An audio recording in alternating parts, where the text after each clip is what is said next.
Tiraampiif masaraan isaa waraanaa Iraan irratti banan kanaan injifannoo dhabanii ulaagaa garii diddaama fudhachuun waraana dhaabuuf dirqamanii jiru. Kasaaraan dinagdee salphinni xiyyaarota ammayyaawaa kufee fi sodaan bobaa addunyaa Ameerikaa jilbeenfachiisee jira. Kim Jong Un hoogganaan Kooriyaa Kaabaa waraana kanaan akka nama fiilmii ilaaluutti hordofaa ture. Akkuma waraanni Iraanii fi Ameerikaan dhaabbateen Kim waan Tiraamp yaaduu danda'u dursee dubbisuun Tiraamp salphina abbaa giddu galeessaa kana guuguuf xiyyeeffannoo isaa gara Eeshiyaatti garagalchee Kooriyaa Kaabaa irratti dhiibbaa gochuuf ni yaala sodaa jedhutu jira. Kanaafuu Kim Jong Un osoo Ameerikaan ija ishee gara isaa hin deebisin harka koorraa of eeggadhu, ani Iraanii miti, ani qabrii badiisa keetiiti jechuun meeshaa badiisaa isa dhumaa minjaalarra keessee jirti. Yaaliin Kooriyaa Kaabaa guyyoota lamaan kana haala asiin dura hin beekamneen geggeessaa jirtu kun dhukaasa misaayilaa idilee miti. Kuni dhoohinsa teekinooloojii waraanaa ammayyaawaa warra dhiyaa guutummaatti jaamsuu danda'udha. Iccitii Tiraamp fi Kim dabalatee meeshaalee niwukileeraa kanneen Ameerikaa daaraa gochuu danda'an kan Kooriyaan Kaabaa milkaa'ina yaaltee bal'inaan qabannee jirra. Ameerikaan isheen waraanaa Iraan keessatti diroonota rakkasoo fi misaayilota baalaastikii dura dhaabbachuu dadhabdee harka kennettee har'a madaallii waraanaa addunyaa garagalchuuf baajata ittisaa seenaa keessatti isa guddaatiin $1 tiriliyoona 1.5 bara 2027 gaafattee jirti. Kasaaraam dooniiwwanii fi xiyyaarota ammayyaawaa dachee Iraan irratti ishee mudateerraa barumsa dhawaa fudhachuun amma teekinooloojii gootummaa taaraatiin kan dhaloota ja'affaa jedhamu ijaaruuf qophooftee jirti. Bal'ina isaanii dhageessu.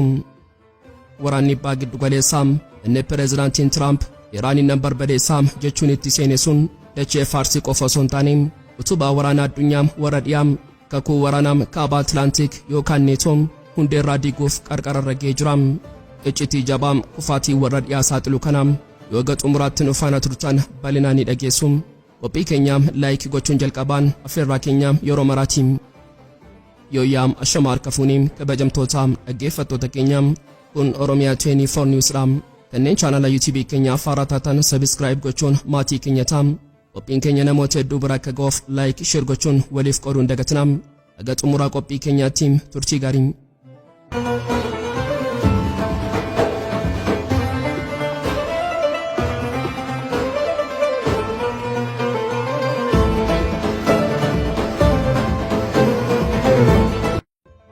Aara waraanaa fi daaraa dhiigaa abbaa giddu galeessaa isa ji'a tokko guutuuf addunyaa raasaa ture sun sirriitti osoo hin qabbanaa'in yeroo addunyaan Ameerikaa fi Iraan waraana dhaabaniiru har'aa fuula nagaa baafanna jechuun of jajjabeessitu.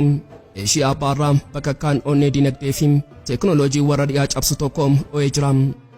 Har'aa Kamisaa Ebila 9 2026 guyyaan kun guyyaa Peentaagoon injifannoo yookaan nagaa itti kabaje osoo hin taane guyyaa dhiphinaaf waraana sadarkaa haaraa addunyaaf labsamee ta'ee jira.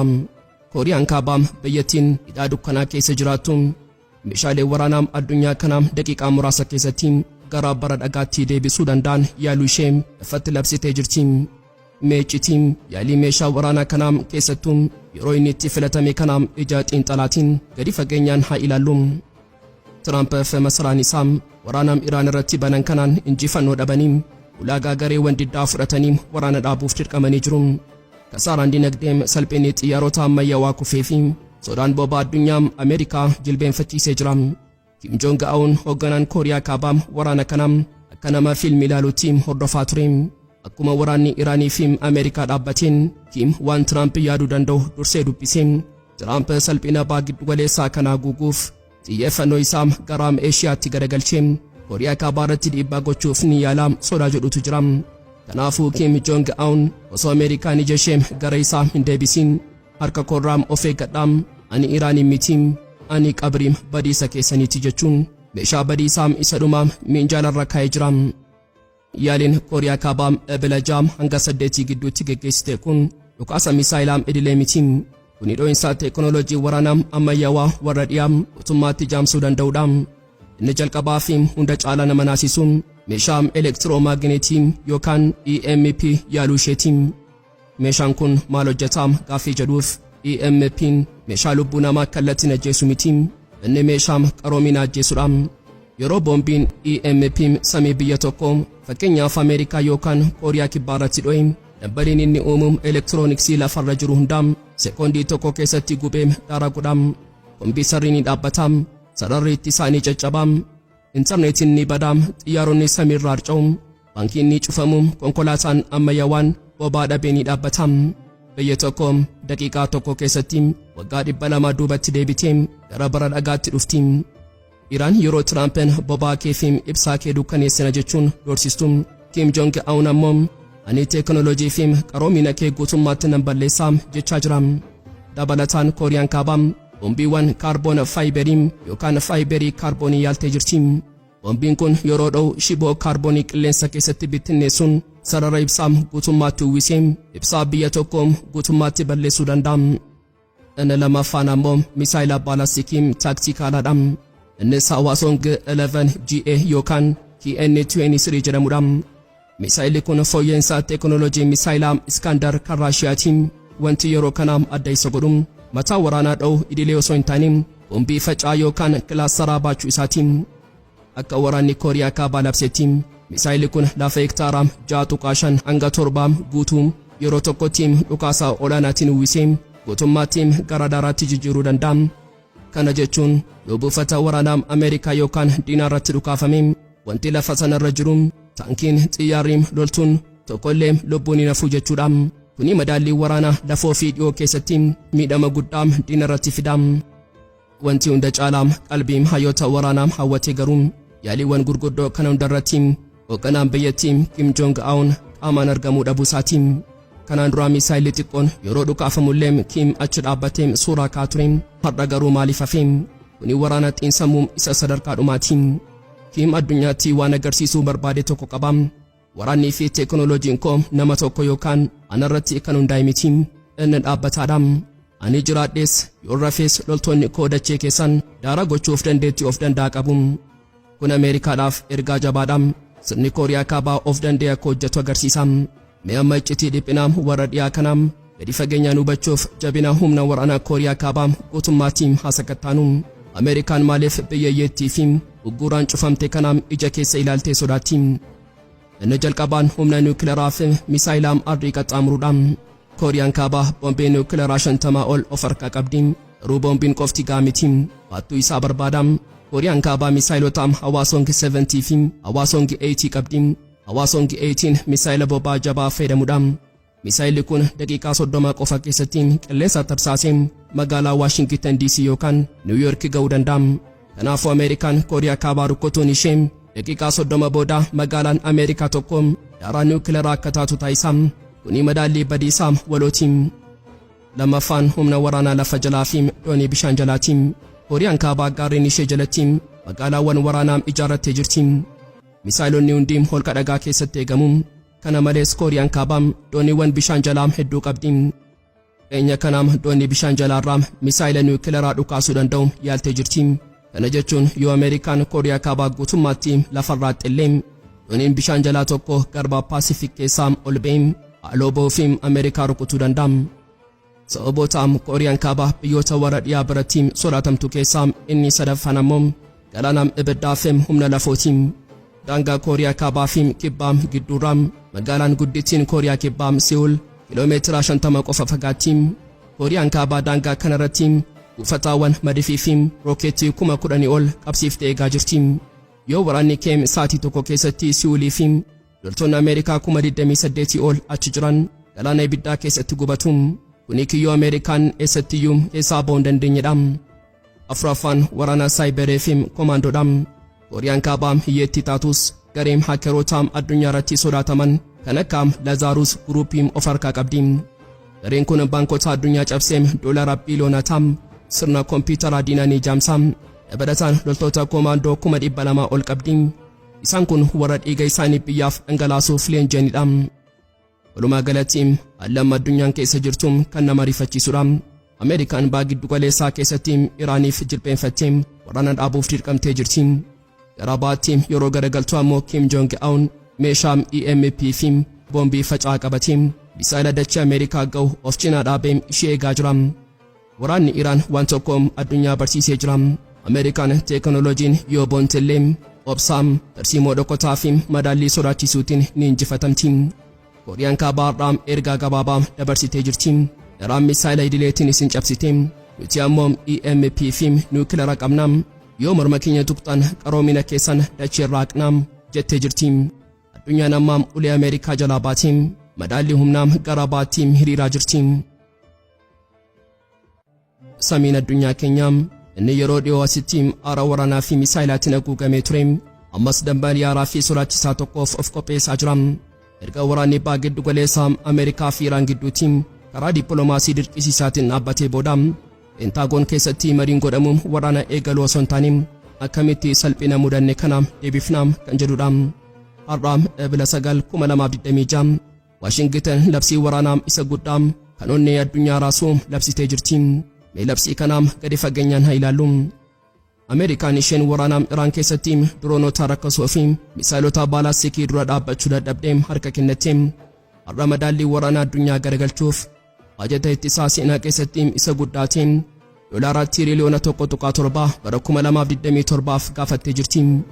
Kasaaraa dooniiwwanii fi xiyyaarota ammayyaawoo dachee Iraan irratti ishee mudateerraa barumsa dhaawaa fudhatte. Amma teekinooloojii guutummaa taaraatiin kan dhaloota ja'affaa jedhamuun ijaaruuf qophooftee jirti. Xiyyeeffannoon baajata kanaa inni guddaan mootii samii haaraa ijaaruudha. Xiyyaarri dhaloota ja'affaa kun F-47 jedhama. Xiyyaarri F-35 in Ameerikaan gonkumaa ijaaraa dariin hin argamu jettee ittiin boontu samii Iraan irratti rukutamee jira. Kanaafuu Pentaagoon xiyyaara ammayyaawaa F-47 kana ijaaruuf qofa $4 biliyoona 4.8 ramadee jira.